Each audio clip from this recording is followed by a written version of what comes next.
The Drop is an award-winning electric sauna heater made by HUUM and inspired by the purest element in nature, a drop of water. Now let's show you how to install the Drop. You have a heater and a wall mount, and all Drop heaters have a heat shield built into the back of them. But if you have a 9 kilowatt Drop, then you'll also have a heat reflector at the top. In addition, the things you'll need to buy separately are the control unit and the sauna stones. You'll also need a heat-resistant power cable, but your electrician can provide that because the length depends on the setup of your sauna. You'll first want to choose the right spot on the wall for your Drop heater. For this decision, you need to balance up some safety considerations with some functional requirements and your own personal preferences. Let's start with the safety issues.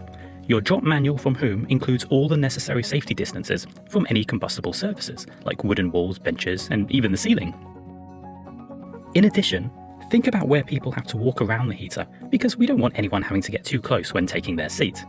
Next, think about the best spot for comfortably pouring water onto the Drop. You'd ideally want to do that from a convenient seated position.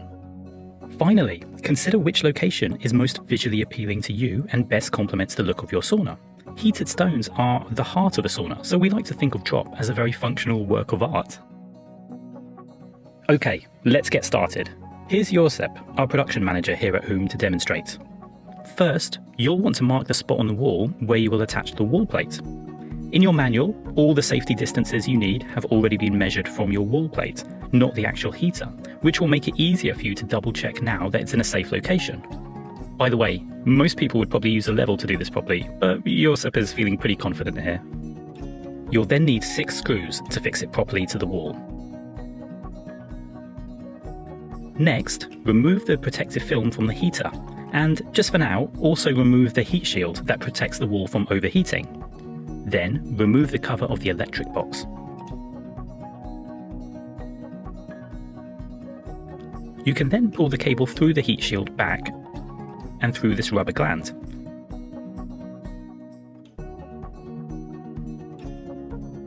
You should then clean the ends of the cable and attach them to the heater.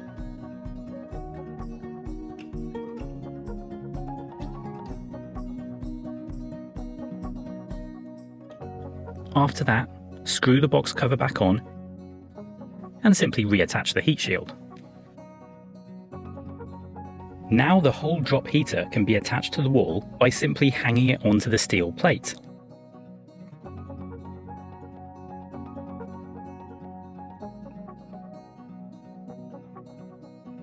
You might be tempted to start adding stones next, but before that, you should switch it on just to make sure everything is connected properly. You'll know it's working when the heating elements glow red and emit heat.